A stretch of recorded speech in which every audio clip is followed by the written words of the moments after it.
नमस्कार, मैं हूं सुब्रत भट्टाचार्य और आप देख रहे हैं युग करवट न्यूज। हमारे साथ रोजाना की तरफ हमारे प्रधान संपादक सलामत मियां जी है।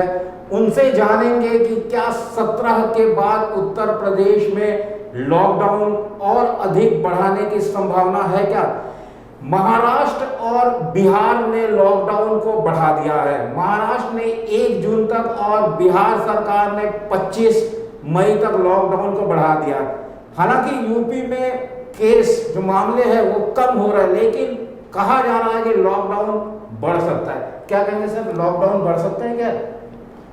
अभी शायद जल्दबाजी होगी और मुझे लगता नहीं कि शायद 17 के बाद उत्तर प्रदेश में शायद लॉकडाउन बढ़ेगा। इसकी कारण ये है क्योंकि फाइनेंशियली लोग बहुत प्रॉब्लम में आ रहे हैं और जैसे अभी आपने कहा कि केसेस कुछ कम हुए हैं, तो हमें दुआ करना चाहिए कि ऊपर वाला और इसके केसेस कम करे और बीमारी पे कंट्रोल करने की कोशिश करें ताकि लॉकडाउन हमें दोबारा झेलना नहीं पड़े।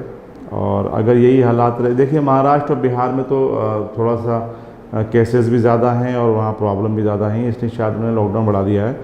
मुझे लगता है कि शायद उत्तर प्रदेश में 17 के बाद लॉकडाउन नहीं बढ़े।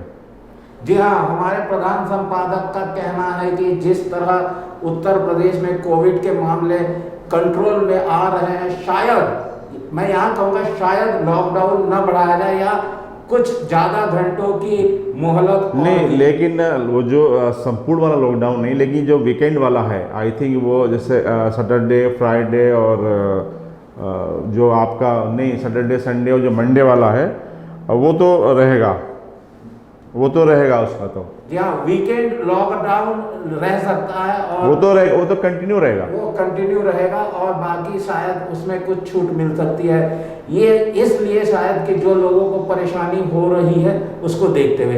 एक खबर और आई है कि प्रधानमंत्री नरेंद्र मोदी अब सीधे सभी जिलाधिकारियों से बैठक लेंगे और अलग अलग जिलों में कोविड के क्या स्थिति है उसकी जानकारी। सर, ये पहली बार हो रहा है और क्या कहेंगे आप इसे? अच्छी पहल कि प्रधानमंत्री सीधे अगर डायरेक्ट डीएम से फीडबैक ले तो हो सकता है कि एकदम सही आकलन वहां तक पहुंचे। नहीं, पिछली बार भी हुआ था, जो लास्ट ईयर जो ये कोविड का हुआ था अटैक, उसमें भी माननीय प्रधानमंत्री जी ने जिलाधिकारियों से बात की थी और अच्छी पहल है, देर से ही है लेकिन अच्छा कदम है। अब देखिए जितना नुकसान होना था नुकसान तो हो चुका, जितने लोग मरना थे मर चुके हैं। अब क्योंकि जाहिर है कि अब चुनाव से भी निपट गए, माननीय प्रधानमंत्री, गृह मंत्री, तमाम नेता हमारे निपट गए, तो जाहिर है कि अब शायद उनको याद आया होगा कि ज़मीनी हकीकत देखी जाए। लेकिन अब बहुत देर हो चुकी है भट्टाचार्य जी और काफ़ी मौतें हो चुकी हैं, जितनी उम्मीद नहीं थी कहीं उससे ज़्यादा मौतें हो गई हैं। लेकिन फिर भी माननीय प्रधानमंत्री ने इस तरह पहल की है, स्वागत करना चाहिए उनको। और वो डायरेक्ट डीएम से बात करेंगे, वो 54 जिलाधिकारियों से बात करेंगे, उत्तर प्रदेश भी है, बिहार में भी, तमाम सब रहेंगे, 54 जिलाधिकारियों से बात करेंगे और हमें उम्मीद है कि शायद हो सकता है ज़मीनी हकीकत से वो अवगत हों। लेकिन इसके साथ मेरा ये कहना है कि जाहिर है कि प्रशासन तो जो कागज़ों में होगा वही सब बताएगा।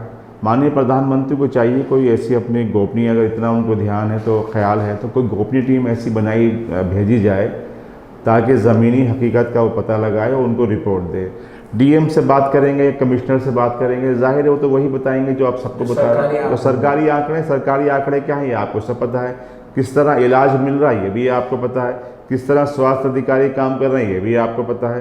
तो जाहिर है कि ये तो एक मैं समझता हूँ कि हो सकता है, लेकिन फिर भी एक तरीके से मेंटली कहीं ना कहीं दबाव तो रहेगा जब प्रधानमंत्री बात करेंगे तो। जी हाँ, प्रधानमंत्री की ये पहल अच्छी तो है लेकिन उन्होंने काफ़ी देर से उठाई है। अब तक तो बहुत ज़्यादा मौतें हो चुकी हैं और ये भी इस पे भी सवाल है कि क्या जो सभी जिलाधिकारी है वो सही आंकड़े प्रधानमंत्री को देंगे या सही स्थिति के बारे में उनको बताएंगे।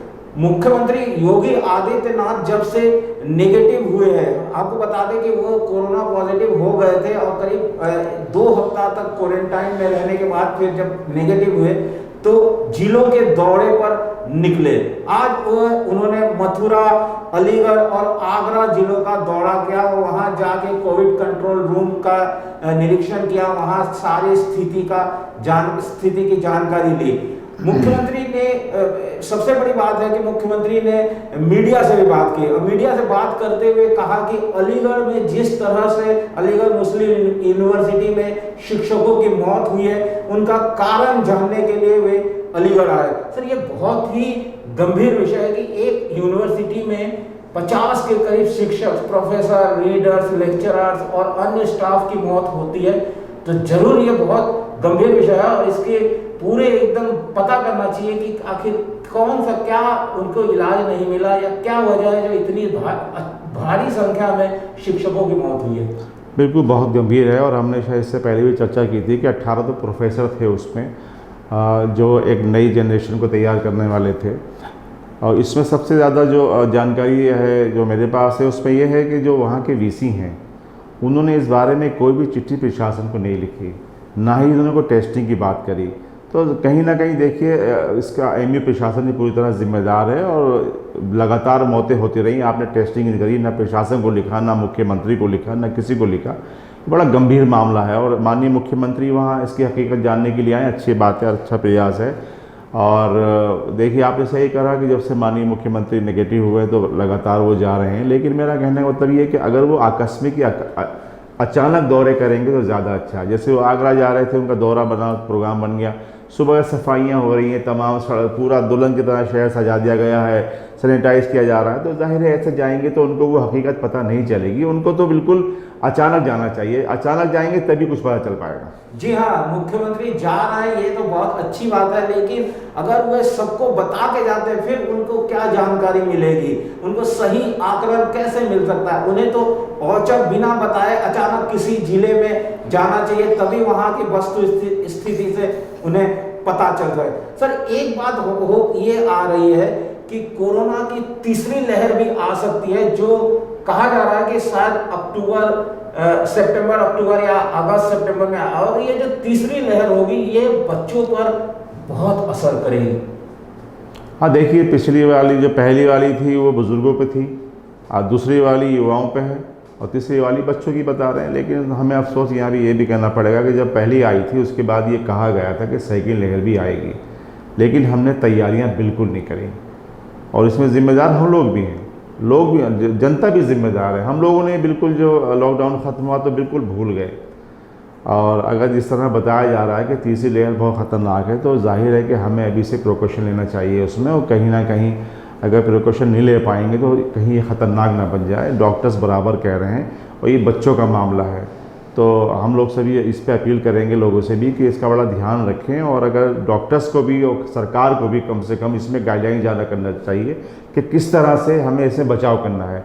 क्योंकि यदि अभी तक कुछ पता नहीं है कि लहर आ रही है, क्या है, कैसे सिम्टम्स होंगे, इसमें कोई जानकारी अभी तक नहीं है, तो मैं चाहूँगा कि इसमें सरकार को, डॉक्टर्स को थोड़ा सा इसमें बताना चाहिए कि किस तरह की लहर होगी और कैसे बचाव किया जाए।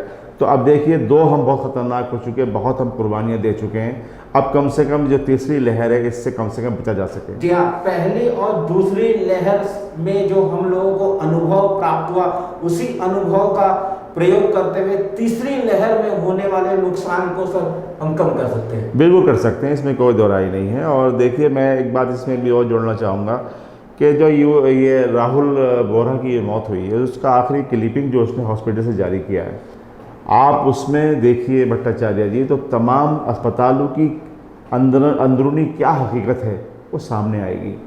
उसने आखिर में अपनी जो जारी किया उसमें लिखा, उसने बोला है कि ये मेरे लगा दिया गया मास्क, इसमें पानी डाल रहे हैं कभी, और लगातार मैं डॉक्टर से कहता हूँ कोई आता नहीं है, 1 मिनट कह के चले जाते हैं तो कोई पलटता नहीं है। और ये बड़ा गंभीर है।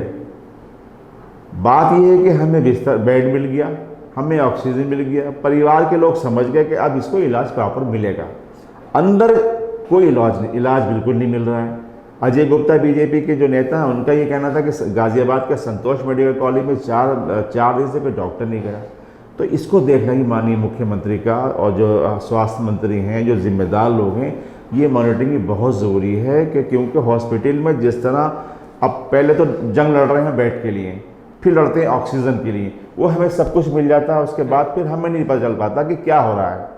तो जैसे डिमांड आई थी कि जो कोविड के पेशेंट्स हैं जो इलाज कर रहे हैं वहाँ CCTV कैमरे होना चाहिए, ताकि लोग अगर नहीं जा रहे हैं, परिवार के लोग देखते हो रहे हैं तो इलाज मिल रहा नहीं मिल रहा है, उस पर कोई जा रहा नहीं जा रहा है, ये बहुत है। और राहुल बोरा का जो आखिरी वीडियो वो क्लिपिंग थी, उस पर सरकार को संज्ञान लेना चाहिए। जी हाँ, सरकार को संज्ञान लेना चाहिए कि आखिर मरीजों का इलाज हो रहा है कि नहीं, जो मरीज भर्ती हो रहे हैं उनमें डॉक्टर उन्हें देखने आ रहे हैं कि नहीं, उन्हें ऑक्सीजन मिल रही है कि नहीं, उन्हें दवाई मिल रही है कि नहीं। खाली बिस्तर पर मरीज को लेटाने से मरीज ठीक नहीं होगा, अंदर अस्पतालों के अंदर क्या हो रहा है उसकी मॉनिटरिंग जरूर होनी चाहिए। कल एक WHO की एक अपडेटेड रिपोर्ट आई है जिसमें हालांकि उन्हें सीधी तौर पर तो नहीं कहा, लेकिन संकेत दिया कि भारत में जो कोरोना तेजी से फैला वो राजनीतिक और धार्मिक अनुष्ठानों के कारण ही फैला है। सर क्या कहेंगे, ये जो बात हम लोग पहले से ही कह रहे थे कि चुनाव की वजह से और जो धार्मिक अनुष्ठान हुए कहीं भी किसी भी धर्म से हो, उसकी वजह से ये कोरोना बहुत तेजी से फैला। और हालात ये है कि अब पंचायत चुनाव के बाद गाँवों में भी नहीं, बिल्कुल देखिए WHO ने जो बात कही है, हमारी आपकी सबकी बातें एक मोहर लग गई है। हम लोग भी यही बात कह रहे थे कि बंगाल चुनाव है, पंचायत चुनाव है और जगह जो धार्मिक कार्यक्रम हुए थे उन सबको लेकर हम लोग इस बात की चर्चा कर रहे थे और ये बात अब सही साबित हो गई। देखिए भट्टाचार्य जी, अगर ज़रा भी नैतिकता कहीं ना कहीं बची हुई है तो ऐसे लोगों के खिलाफ सख्त कार्रवाई होना चाहिए, जिन लोगों ने खाली कुर्सी के लिए, सत्ता के लिए लोगों को पूरी मौत के मुँह में ढकेल दिया है। बंगाल का चुनाव देखिए, आप बंगाल के चुनाव में किस तरह वहाँ पे धज्जियाँ उड़ाई गई, उसके बाद चुनाव खत्म हो गए, वहाँ क्या कोरोना हुआ। उत्तर प्रदेश में पंचायती चुनाव हुए गए, यहाँ कितने हालात ख़राब हुए हैं। अब देखिए ना, WHO ने इस बात को पूरा कह दिया गया है कि जिम्मेदार यही राजनीतिक आयोजन है। तो मुझे लगता है कि सरकार को इसमें कहीं ना कहीं कोई कदम उठाना चाहिए, लेकिन अब क्या करें, क्योंकि सरकार के लोग ही जब शामिल होंगे तो किससे हम उम्मीद करेंगे इंसाफ, जब मुंसिफ ही हम ऐसा है तो। जी हाँ, फिर इंसाफ किससे हम मांग सकते हैं। सर सोशल मीडिया में एक बात उठ रही है कि जो कोविड जैसे आपदा के समय अगर ये हो गए, कोई सरकार नहीं, सभी दलों के चुने हुए नेताओं की एक कमेटी बना ले और वो कमेटी ही देश के लिए और इन आपदाओं के लिए फैसला लिया करे, इस पर आपकी क्या है? नहीं देखिए, ये तो वो वाला हिसाब होगा कि जैसे मेंढकों को एक जगह इकट्ठा करना, कोई एक उछल के चला जाएगा, कुछ, इसमें भी राजनीति होगी। जिम्मेदारी सत्ता लोगों की होगी, इसमें सरकार होती है, जिम्मेदारी उन्हीं की होती है।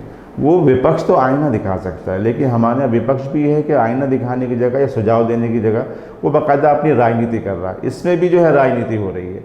तो हम तो ये कहना चाहेंगे सभी से कि चाहे विपक्ष का खासकर इसमें राजनीति ना करें, सरकार को सहयोग करें, विदाउट कमेटी करें। कोई ज़रूरत नहीं कि आप कमेटी में शामिल होइए, कमेटी बनाइए। जैसे माननीय कांग्रेस ने टास्क फोर्स बनाई है, वो टास्क फोर्स जो बनाई गई है कमेटी, वो माननीय प्रधानमंत्री जी को, माननीय स्वास्थ्य मंत्री को, गृह मंत्री को अपने सुझाव दें। वो भी जो आप कहना चाह रहे हैं कि सर्वदलीय पूरी तरीके से कमेटी, वो भी पार्ट इसी तरह बन जाएगा। भाई समाजवादी पार्टी बना के दे दे, कांग्रेस ने बना ली है, आप बना ली, जो अदर पार्टीज़ हैं वो अपने बना के और सुझाव सरकार को दें। और सरकार की जिम्मेदारी होगी सुझाव आए पार्टी से, राजनीति से ऊपर उठ के उनके सुझाव को स्वीकार करें। एक सवाल ये भी उठ रहा है कि सर इतनी बड़ी महामारी जिसमें लाखों की संख्या में लोग मर रहे हैं, लेकिन अभी तक सरकार ने सर्वदलीय बैठक इस मुद्दे पर, कोरोना से कैसे निपटा जाए या मौतों को कैसे रोका जाए, इस पर अभी तक सर्वदलीय बैठक नहीं हुई है। हाँ, उसके जाहिर बताइए कि बहुत सी कमियां हैं देखिए, और जाहिर जब बैठकें होंगी, बात निकलेगी तो बहुत ज़्यादा उसमें सरकारी खिंचाई हो सकती है। इसलिए नहीं, बाकायदा कांग्रेस ने भी कहा, अदर्स पार्टीज़ ने भी बाकायदा इस बात की डिमांड करी है लगातार है कि कोरोना को लेके सर्वदलीय बैठक बुलाई जाए। वो अभी नहीं लगता, मुझे लगता है शायद 20 के बाद हो सकता है कि माननीय प्रधानमंत्री शायद बैठक बुलाएं, क्योंकि 20 के बाद कुछ तस्वीर बहुत बदलेगी जो ज़मीनी चीज़ पे निकल के आएंगी। तो हो सकता है मुझे 20 के बाद माननीय प्रधानमंत्री सर्वदलीय बैठक बुला लें। जी हाँ, हो सकता है कि 20 के बाद प्रधानमंत्री जब सभी जिलाधिकारियों से ग्राउंड रिपोर्ट ले लेंगे, उसके बाद शायद एक सर्वदलीय बैठक बुला सकते हैं। तो आज के लिए बस इतना ही।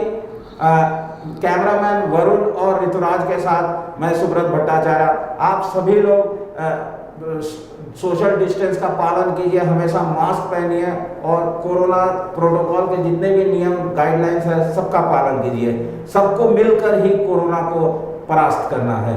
नमस्कार।